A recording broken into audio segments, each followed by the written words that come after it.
Okay, everybody, so here we are with our blues formula, okay? Um, Hopefully you've had a chance or you've come across this in your learning. Let me just make sure that's not out of the camera angle. Oh, yes it is. Okay, let me adjust this. Okay, hopefully you've had a chance in your learning where you've come across the blues, all right? The blues is often called the 12 bar blues, and that's because it's 12 measures. It's a form. It's like a Mad Lib. It's 12 measures that repeats infinitely if you really wanted it to. For as long as you want to take your solo, it would repeat over and over and over again. So when we work with the 12 bar blues, it's important to know that it's a 12 measure form. And if we look at it, this is an F blues. So you'll see the first chord here is an F7. Okay, so this is a 1 chord, but it's not major, it's a dominant chord. So we call that a dominant 1 chord. So we've got that. It's going to happen for 4 whole measures. So the first 4 measures are 1, 1, 1, and 1. And I know what you're thinking, Mr. Myers, that's an I, not a 1, but that's because we're going to use Roman numerals, and hopefully you guys have had some experience with that. If not, you just need to know that it's a 1 chord. You can think of it whatever number you want. If I'm in the key of F, F is the first note, so we call that a 1. Then it changes. On measure 5, it's going to go to a B flat 7 chord. So if I'm in my key of F, I'm going to go F, G, A. It goes to the 4th note of the scale. We're going to call that a 4 chord. But it's not just a 4 chord, it's got that dominant 7 next to it. So we're going to call that a 4 chord, and I'm going to mark it with a dominant 7. So that happens twice. So 4, 4. And then it goes back to the 1 chord again for 2 measures. So the first 4 measures are all 1 chords, 1, 1, 1, 1.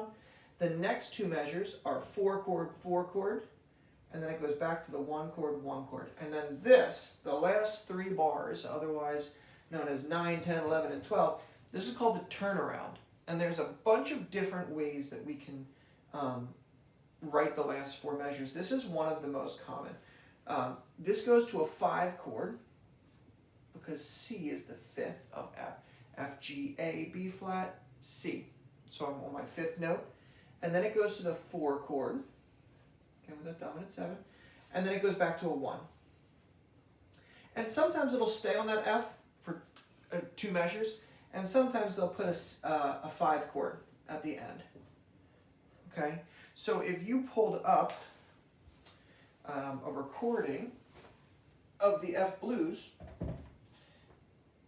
you can actually sit there and follow the form and very simply listen. Do the 1 chord happen for 4 measures, the 4 chord happen for 2, the 1 chord happen for 2, and then the little turnaround at the end. So I'm going to be using an app called iReal Pro. And it used to be called iReal Book, but the app changed its name. The Real Book is a famous jazz method or textbook that really everybody who gets really heavy into jazz will eventually work out of. But this app is called iReal Pro, and it's got all sorts of songs, but if I just type in a blues, and I click on, there's a link here that just says, I think, Simple Blues. Yeah, Blues Simple. So I'm going to put this in the key of F, and we're just going to listen to it. Here we go, ready?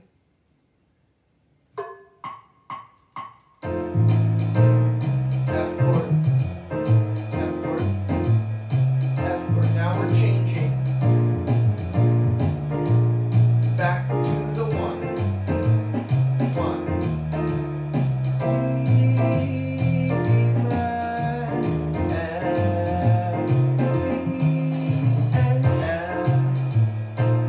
Now if you're at home and you want to really kind of learn your blues, you really want to get comfortable with this, what you can do is, in whatever key you're in, if you're a transposed instrument, you can transpose it by your key, but if you're looking at this in concert and you're a concert instrument, you can simply follow the root movement to start. So as these backgrounds are kind of playing, you would just play F.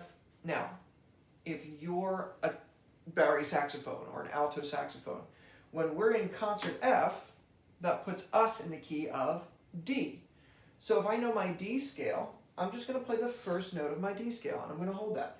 D, D, D, D, then the fourth note of my D scale. So I go D, E, F sharp, G, G, G, back to D, then D, up to up, D, E, F sharp, G, A, then a G, then a D, then an A. So that's how you could actually transpose onto your saxophone. If you know the numbers and you know the scale, you can actually transpose on site.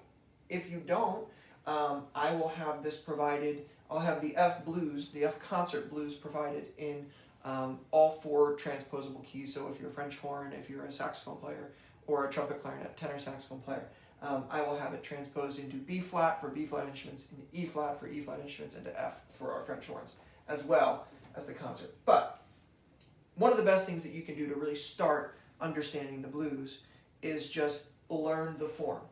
1 for 4 measures, 4/4, 1/1, 5/4, 1/5. It's going to really help you when you go to start studying and trying to start soloing if you know what the form is. So here we go. We're going to listen one more time. Here we go. 1, F, F, F, F, 2, 3, 4, 4 chord, 4 chord, 1 chord, 1 chord, up to 5, then the 4, then the 1, then the 5, repeat.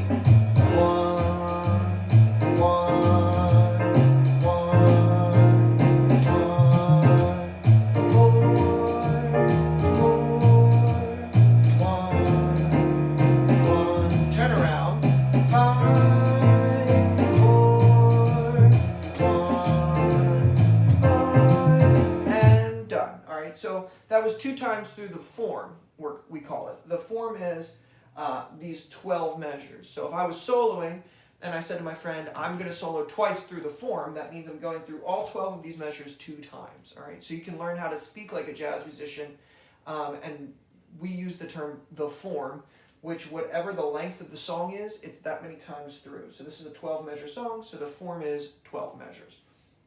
Now, you might be saying to yourself, it's great to know just the roots of the chords, but we had a whole lesson on dominant chords. So if I look at an F chord, F, A, C, and E, that's an F major 7 chord because I took the 4 notes from the F major scale.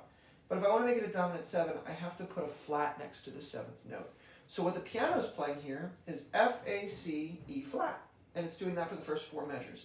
Then it goes to a 4 chord. So if we look at a B flat major chord to start, we got B flat, D, F, and A. I just took the 1st, the 3rd, the 5th, and the 7th note from B flat major. To make it a dominant 7 chord, I got to put a flat next to the 7th note. So now I've got B flat, D, F, and A flat. And then the last chord in the song, you'll notice there's only 3 different chords that's used, the 1, the 4, and the 5. The last chord in the song is the C7, the C dominant chord. So C, E, G, and B would give me C major, but because of that 7, I have to put a flat next to the 7. So here's my 3 chords in the entire song. F, A, C, E flat, B flat, D, F, and A flat, C, E, G, B flat. Okay? So those are the notes that are being played throughout the entire song.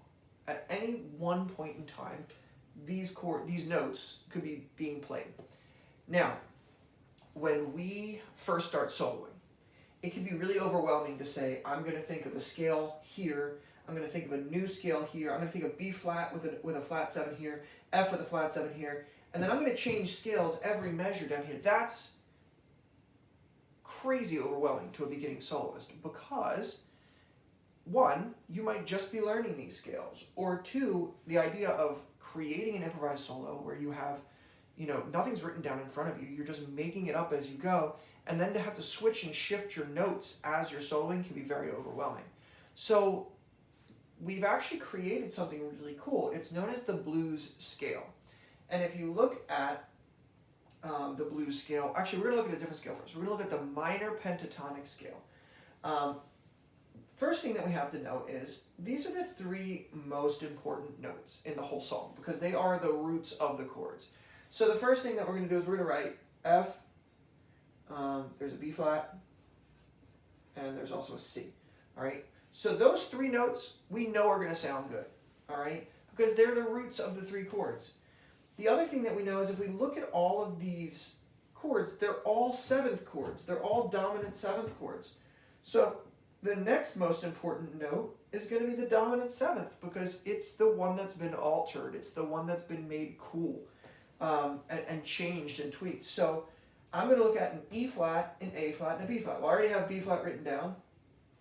So I'll put my A flat down here, and I'll put my E flat down here. And if you remember from our last lesson, what scale does that give you? If I just simply take the roots and the sevenths, it literally creates a minor pentatonic scale. Okay? So one thing that we can learn if we actually study the history of the blues, you would sing the blues if you were down, if you were having a rough day, if you just had to get something off your chest. The blues is all about emotion. It has roots in African American spirituals and, you know, really the Mississippi Delta and kind of the New Orleans area is where this was all created. So when we look at the fact that just the roots and the dominant sevenths give us a minor pentatonic, it kind of implies that the minor sound will work really, really well with the blues progression. Okay, so if I play just these 5 notes, I can create a really cool solo over the blues. And that's what we are going to do in our next video. So hopefully you understand a little bit of this theory. We took the most important note of the root, and we took the altered seventh from each one of the chords, and we've created the F minor pentatonic. So next up in our lesson is I'm going to play a solo using this scale only, and you're going to get a chance to see how it sounds.